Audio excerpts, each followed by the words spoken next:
So in a previous video, I mentioned something like, let's throw out the first sentence of Malcolm Gladwell's Outliers. And I also mentioned something about Aristotle and unity. And I want to talk about those two things right now. And through them, point out why we have learned these things and why they are so useful and powerful in our writing if we choose to use them. If you look again at Malcolm Gladwell's first paragraph, I will assert that it's actually a bump, a pair of ideas, except the second idea has been transformed into that story structure that we already talked about. And that is how we can use these structures to write works of any length. We can take a beat, a dot from the structure, and replace it with another structure. We can put one structure into another and combine them. For example, in Malcolm Gladwell's first paragraph, there are 5 sentences. There's a beat, and then another beat that is a story. And by doing this, we can make a 3-hour movie, or we can write a good paragraph, or we can write books.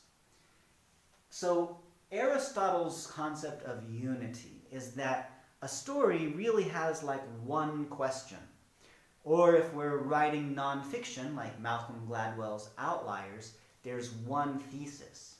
We begin from one dot, and then we can use these structures to deepen or enrich or elucidate our story, our thesis, whatever, our question.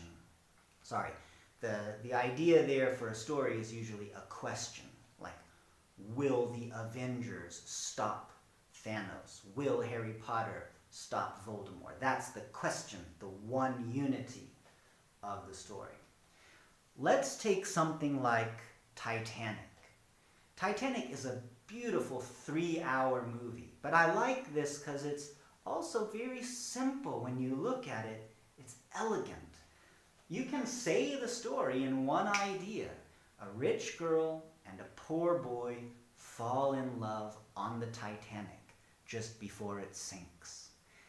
Anybody from the West, anybody from America knows the Titanic sank and it was bad. So if people fell in love there, there's a story to learn about. And indeed, you take this beat, the one idea becomes a simple story.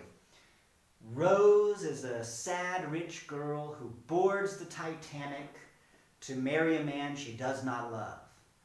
But a problem, on the way she falls in love with the poor boy.